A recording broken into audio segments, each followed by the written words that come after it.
I know that you all write reports, and I prepared this primarily for the face-to-face students, but I don't think it would hurt to review some things about it.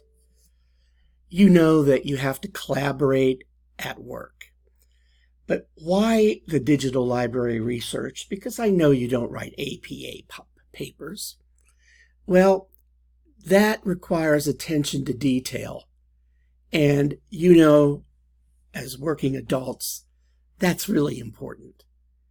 And it also might refresh your technical skills that we all need to keep up on. You may use surveys at work.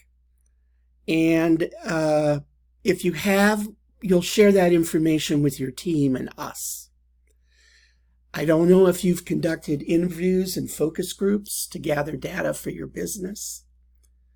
I'm not sure if you are familiar with strengths, weaknesses, opportunities, and threats, SWOT analysis, or PESTLE analysis, but I wanted to share my learnings with you.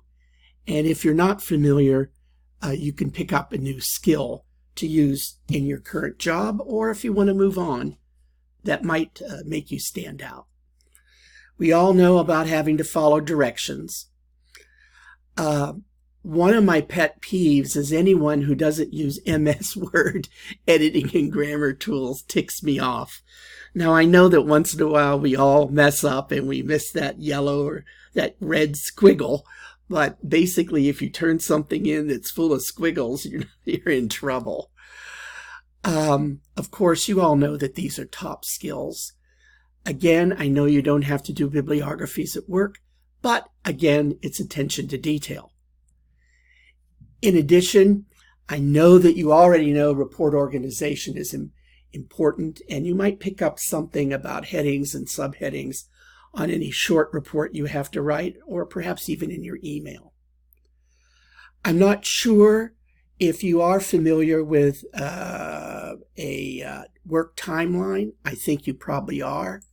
You may or may not be familiar with the AARs, after action reviews, or this abbreviation I picked up in Shell, OTIF, on time, in full, and you as working adults know accountability is incredibly important, as well as knowing your audience,